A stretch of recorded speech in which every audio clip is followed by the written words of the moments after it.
Saki, sinabi ang sikreto bakit hindi nag-choke sa battle. At silipin natin ang nangyari sa tribute concert sa 40 Days Death ni Idol Innocent 1. So tara!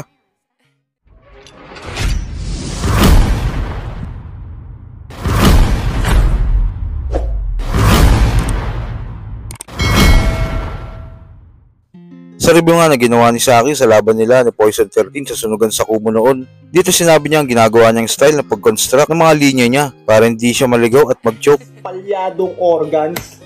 Nagdi-disguise at nanggagaya niya yung style ng Boblax. Kaya ginagawa niya yan kasi gusto niya matakasan mga childhood traumas. Yung wag mo magkatao Pilipinas. Nagsimula sa ginagaya niya si Looney.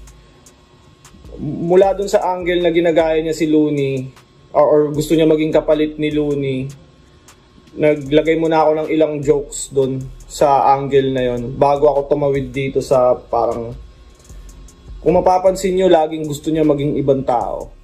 Mayroon kasi ako pinaniniwalaan na yung mga angles dapat medyo magkakadugtong. Kunyari, gaya-gaya siya kay Looney. O ba't siya ganun? Parang gano'n parang dugtong-dugtong yung, parang, yung kasi pag nag-angle ka, kunyari, Moko Jin, ina-angle mo siyang Moko Jin, angle mo Moko Jin, tapos biglang tatalon ka na lang sa ibang angle naman, ang layo, biglang pamilya naman, parang bridge na angles. Alam naman natin na bodybag si Poison 13 sa laban na ito. Pinagandaan talaga siya ni Saki ng gusto dahil alam niyang banta si Poison sa kanya. Hindi natin masisi si Saki dahil yung round 1 ni Poison 13 sa tournament na ito kontra Rick Hinaro ay perpekto. Hindi ito Dota pero pag ako nag-troll, Rampage. Sabi ko hard pero ang binigay mo tol, RH, Red Horse, nakasanayang pangantsaw. Ba't ikaw ang sinasabon kung RH daw ang pambanlaw? Unang battle RH, binigay nyo bobo din. Kung yan ang una ay malabong matagayan mo ko Jin. Tandaang may pagkaluni ang kalaban mong MC. Sasabay ka lang kung pagka-RH mo ay Ron Henley. Saling pusa ka lang boy. Saling pusa ka lang boy, wala ka pang maaambag. Dahil masyado ka pang bata't maagang malalaspag. May bagong mababansag sa ngalan mo't madadagdag. RH Bill, kaya pabor na may batang malalaglag.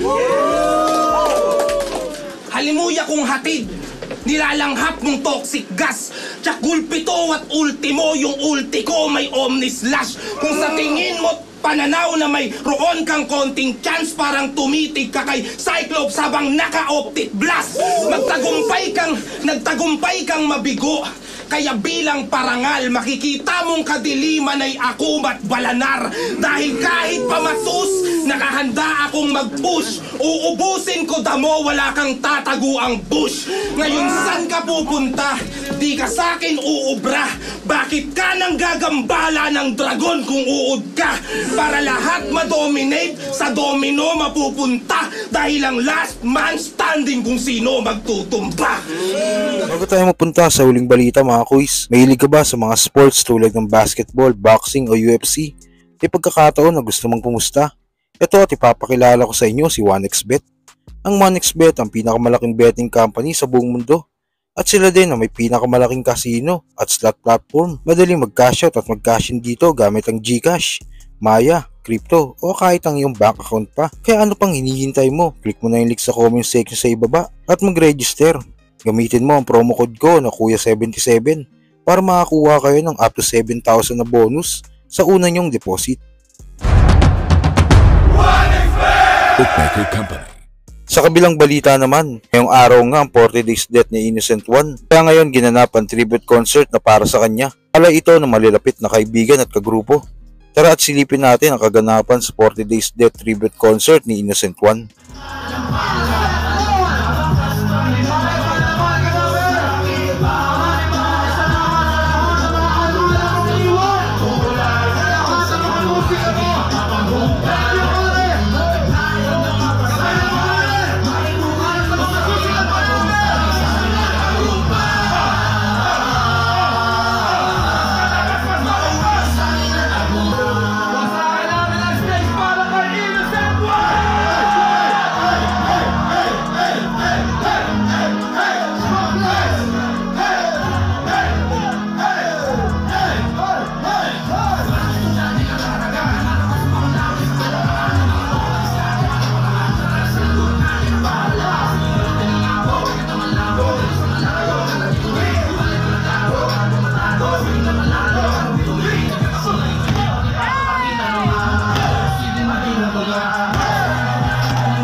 Istilong pag-atake, masalo kung pinalawak ang aming nasasapuan. Kung saan kami nakatapak, doon din ang kapatid. Mga buter, tinanyan kumalat at tumbang. Dumating man ang tagutong kami nakapwede makapagan. Kung ang plakad na luluma, ang galit lumuluma. Dito ang karasan niya na nagtatapang sa gupan namin. Ako na dumaan sa larangan ng musika, malawin din ang mapapagsakas sa katawang tatuhan. Lalo din namin makarawan na sino mapakakapura pa sa mga mapibigat na awit ang aming itinapa. Kung kayo mananatili, wanted to be monster.